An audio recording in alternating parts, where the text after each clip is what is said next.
teeth the size of your hand, a bite force estimated at around 40,000 pounds per square inch, roughly 10 times that of a great white shark, the Megalodon. Scientific consensus says it went extinct approximately 3.6 million years ago, and I want to be clear, the consensus is strong, the evidence is strong. But there is one chapter of this story that even mainstream scientists haven't been able to fully close.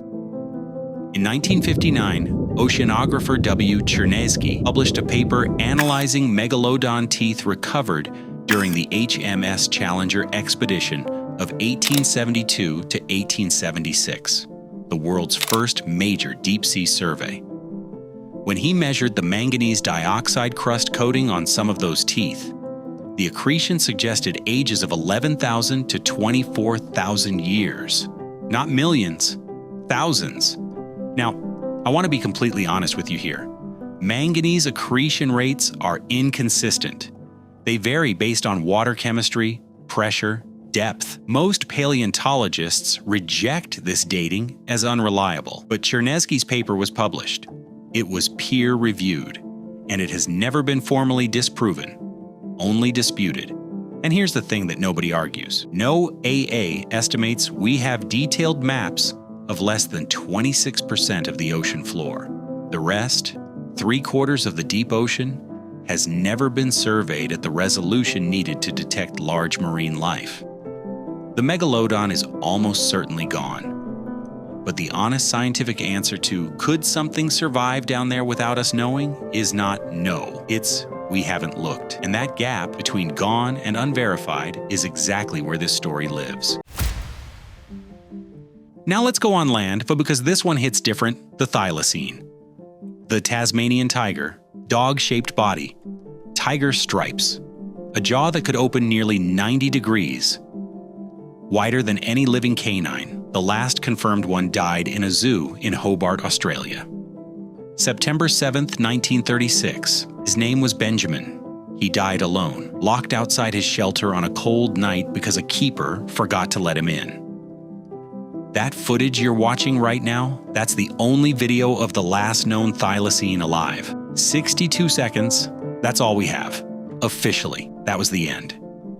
But here's where the story gets complicated.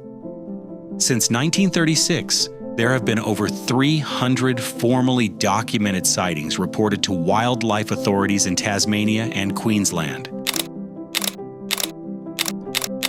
Not rumors on the internet. Formal reports, signed statements from park rangers, wildlife biologists, and trained naturalists.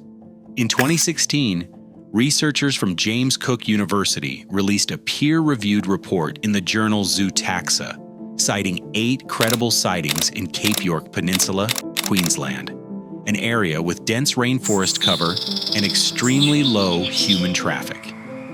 The lead researcher, Dr. Sandra Abel, stated the evidence was, quote, too compelling to dismiss without further investigation. And here's what I want you to sit with. The Thylacine is listed as extinct under Australia's federal EPBC Act, but the Tasmanian government continues to fund active search programs.